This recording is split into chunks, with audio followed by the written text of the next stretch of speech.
ആഗോള online retail ശൃംഖലയായ ആമസോണിന് ഭീമൻ പിഴയിട്ട് ഡൽഹി ഹൈക്കോടതി. Trade mark വ്യവസ്ഥ ലംഘിച്ചെന്ന ആഡംബര വസ്ത്ര ബ്രാൻഡായ ബവേർലി ഹിൽസ് പോളോ ക്ലബിന്റെ പരാതിയിലാണ് നടപടി. 39 ദശലക്ഷം ഡോളർ ആണ് പിഴ ചുമത്തിയിരിക്കുന്നത്. അതായത് 340 കോടിയോളം രൂപയാണ് പിഴ. ബവേർലി ഹിൽസിന്റെ പോളോ ക്ലബിന്റെ ലോഗോയ്ക്ക് സമാനമായ ലോഗോ രേഖപ്പെടുത്തിയ ഉൽപ്പന്നം വിൽപ്പന നടത്തിയെന്ന് ചൂണ്ടിക്കാട്ടി 2020 നൽകിയ പരാതിയിലാണ് ഇപ്പോൾ നടപടി വന്നിരിക്കുന്നത്.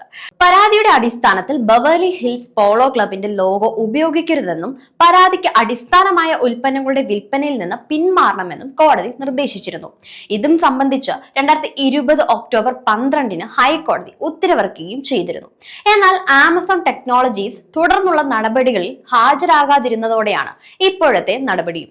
വ്യാപാര പ്ലാറ്റ്ഫോം എന്ന നിലയിലും ചില്ലറ വ്യാപാര സംവിധാനം എന്ന നിലയിലും ആഗോളതലത്തിൽ പ്രവർത്തിക്കുന്ന സ്ഥാപനമാണ് ആമസോൺ. ഇത്തരമൊരു കമ്പനി ബ്രാൻഡുകളുടെ കാര്യത്തിൽ മനഃപൂർവ്വം തെറ്റിദ്ധരിപ്പിക്കുന്ന നിലയിൽ പ്രവർത്തിച്ചെന്ന് വിലയിരുത്താമെന്ന് ചൂണ്ടിക്കാട്ടിയാണ് പിഴ വിധിച്ചത്.